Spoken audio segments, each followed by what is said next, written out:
भारतीय संविधान का अनुच्छेद 101 संसद सदस्यों के स्थानों का रिक्त होना, वेकेशन ऑफ सीट्स, एक व्यावहारिक उदाहरण के साथ।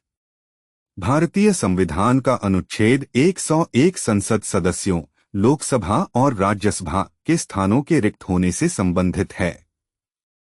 यह बताता है कि एक संसद सदस्य किन परिस्थितियों में अपनी सदस्यता खो सकता है। अनुच्छेद 101 की मुख्य बातें। 1. दो सदनों की सदस्यता। कोई भी व्यक्ति संसद के दोनों सदनों का सदस्य एक साथ नहीं रह सकता। यदि कोई व्यक्ति पहले से ही एक सदन का सदस्य है और दूसरे सदन के लिए भी निर्वाचित हो जाता है, तो उसे पहले सदन से इस्तीफा देना होगा। 2. राज्य विधानमंडल की सदस्यता। कोई भी व्यक्ति एक ही समय में संसद और किसी राज्य विधानमंडल का सदस्य नहीं हो सकता। यदि कोई व्यक्ति संसद का सदस्य होते हुए राज्य विधानमंडल के लिए निर्वाचित होता है, तो उसे संसद से इस्तीफा देना होगा। 3. अयोग्यता। यदि कोई सदस्य संविधान के अनुच्छेद 102 में उल्लिखित अयोग्यताओं से ग्रस्त हो जाता है, तो उसका स्थान रिक्त हो जाएगा।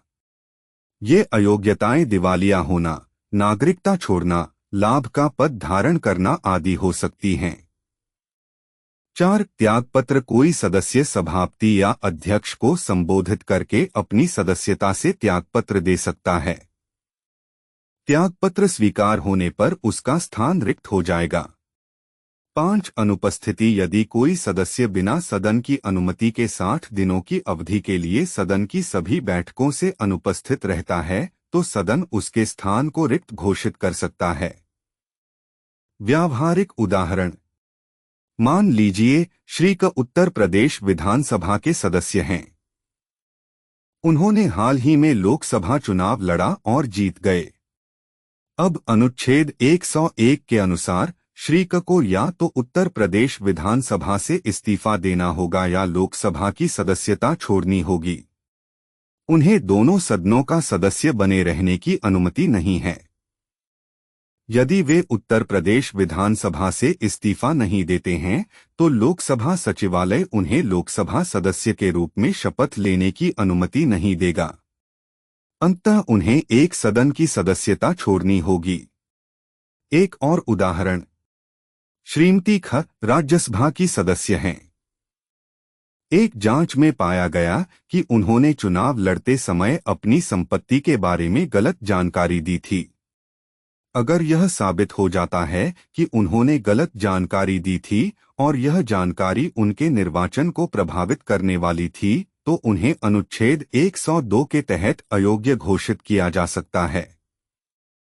अयोग्य घोषित होने पर उनकी राज्यसभा की सदस्यता तुरंत समाप्त हो जाएगी। अनुच्छेद 101 का महत्व।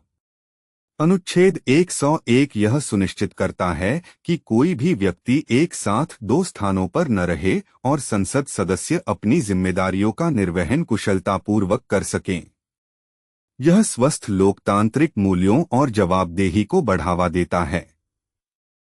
यह ध्यान रखना महत्वपूर्ण है कि अनुच्छेद 101 की व्याख्या और लागू करने के संबंध में कानूनी प्रावधानों और निर्णयों के आधार पर अलग-अलग मामलों में परिस्थितियां भिन्न हो सकती हैं।